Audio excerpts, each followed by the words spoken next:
Est-ce qu'il y a de la value aux États-Unis? C'est ce qu'on va regarder ensemble dans ce screener value US pour avril 2025. Abonnez-vous à la chaîne si ce n'est pas déjà fait. On commence tout de suite avec les paramètres du screener value. Alors, on se met sur une sélection d'industries. En fait, je prends la plupart, sauf quelques-unes dans lesquelles je ne souhaite pas investir, comme les biotech, tout ce qui est la santé, les laboratoires pharmaceutiques, la finance, l'automobile, les assurances, les rates, donc c'est-à-dire les foncières cotées. Donc ça j'évite, mais sinon ça nous laisse un bon panel d'industrie dans lequel on va pouvoir aller piocher. Je me place sur les sociétés états-uniennes cotées aux États-Unis, une capitalisation boursière de minimum 1000 milliards de dollars. Vu que la cote américaine est très très riche, on va pouvoir être sélectif sur les critères, donc c'est pour ça que je mets 1 milliard de dollars, ça nous assure de la liquidité. Un rendement des capitaux investis à 12%, donc on va dire une rentabilité opérationnelle assez qualitative, parce que pour l'Europe, je mets plutôt 7%, mais il faut se rappeler qu'en Europe, les taxes sont plus élevées. Au numérateur du rendement des capitaux investis, on a les profits après taxes, donc forcément, ça tire vers le bas le multiple, le ratio. Pour ce qui est des États-Unis, on peut se mettre 12% pour être sélectif. Un ratio d'endettement de 2 fois l'EBITDA maximum, c'est conservateur, parce qu'on pourrait aller jusqu'à 3 fois quand même. 3 fois c'est, on va dire, la norme de critère maximum d'endettement, donc 2 fois c'est plus restrictif. Et on se met une valeur d'entreprise sur EBITDA de 3 fois pour être ultra radin sur la valorisation. On y va tout de suite avec le résultat du screener. J'enlève la colonne qui nous sert à rien, le prix, c'est pas important, le prix quand on investit, ce qui est important c'est la valorisation.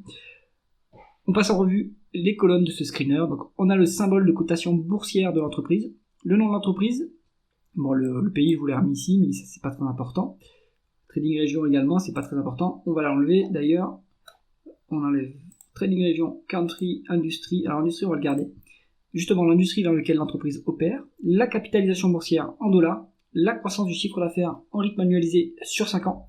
Donc ici, c'est pas notre critère d'intérêt, c'est un critère plutôt secondaire, mais on veut qu'à minima, il y ait un peu de croissance quand même.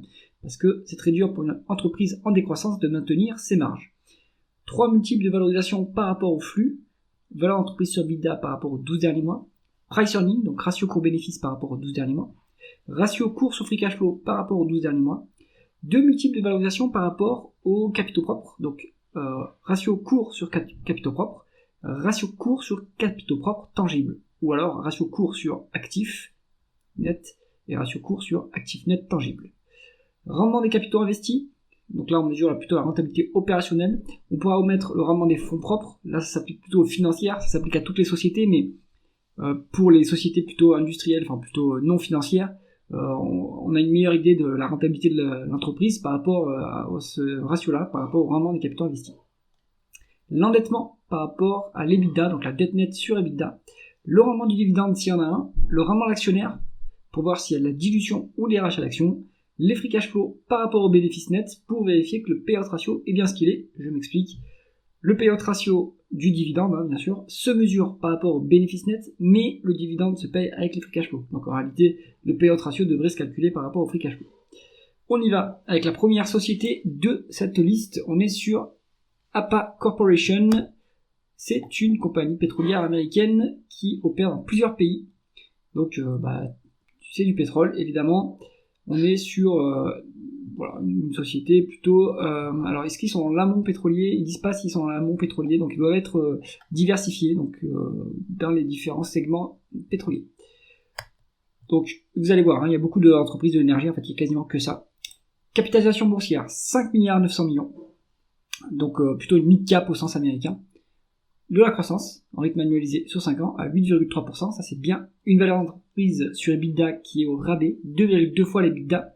Alors attention, pour l'énergie, il faut quand même normaliser l'EBITDA. Donc prenez une médiane pour voir la valorisation, à quel niveau on se trouve à peu près, parce que en instantané, on peut être à une valorisation basse, mais si le cycle baisse, la valorisation va remonter tout de suite, quoi. Et on n'a pas de pouvoir sur les prix, donc on n'a pas de pouvoir sur les marges pour les sociétés énergétiques. On continue. Un price earning de 7,2, donc ça c'est pas très cher. 8,3 en free cash flow, donc c'est à peu près équivalent. On voit qu'on a à peu près une équivalence free cash flow bénéfice net. Bon, il manque quand même 100 millions, 92 millions, mais bon, c'est relativement proche. Donc plutôt des côtés, hein. Vraiment value en termes de critères ici, ça c'est bien. On a vraiment des capitaux investis à 13%, c'est très bon pour une société plutôt industrielle, on va dire, entre guillemets, une exploitation de pétrole. Moins d'une fois la EBITDA en dette nette, donc on a un bilan qui est solide, 6% de dividendes, c'est excellent. 10% de rendement actionnaire, donc en plus il y a des rachats d'actions assez massifs, et malgré tout, on n'est que à 44% de payout ratio. Attention que les free cash flow sont plus élevés que les bénéfices nets, sont moins élevés que les bénéfices nets, donc le payout ratio en réalité il est plutôt à 50%, mais bon, c'est soutenable à ce niveau-là, hein, la rémunération d'actionnaire. Donc en fait, très bon dossier ici. Hein. C'est peut-être cyclique, mais en attendant, la valorisation est très basse. Vous avez de la bonne rentabilité, pas d'endettement, et une excellente rémunération d'actionnaire qui a l'air plutôt soutenable. Excellent. Alors ensuite, Abercrombie & Fitch. Donc on est sur plutôt du textile, la distribution de textile, du retail textile. 3,5 milliards de market cap, 6,4% de croissance en rythme annualisé sur 5 ans, donc c'est quand même une croissance qui a le mérite d'exister, c'est bien. 2,6 en valeur d'entreprise sur EBITDA, 6,7 en price earning, donc c'est pas cher, price free cash flow à 6,6, donc on a une équivalence free cash flow bénéfice net, bien. Un rendement des capitaux investis à 24,6%, c'est excellent. Cash net en plus, pas de dividendes versés. Alors pourquoi ? Alors ils font des rachats d'actions à mon avis, plutôt ils privilégient les rachats d'actions plus que le rendement du dividende à ce niveau-là. 8,6%, c'est quand même excellent.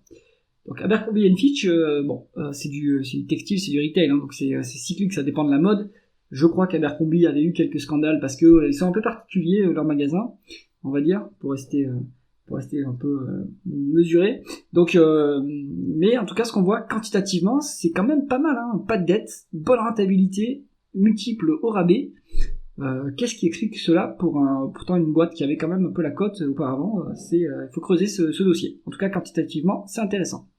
Ensuite, Weatherford, on est sur compagnie parapétrolière. Donc ça, c'est plus cyclique que les pétrolières encore, puisque ce sont des sociétés qui vont dépendre de leurs dépenses en capital de leurs clients qui sont les pétroliers. Bon. Alors, on est sur 3,1 milliards de dollars de market cap, quasiment pas de croissance en rythme annualisé sur 5 ans, ça c'est un peu limite. Bon, il y a une petite croissance, mais bon. Méfiance sur ce point. Des multiples de valorisation qui sont rabais, 2,7 fois la valeur d'entreprise sur EBITDA, 6,8 en ratio cours-bénéfice, 6,4 en ratio cours sur free cash flow. Donc on est value.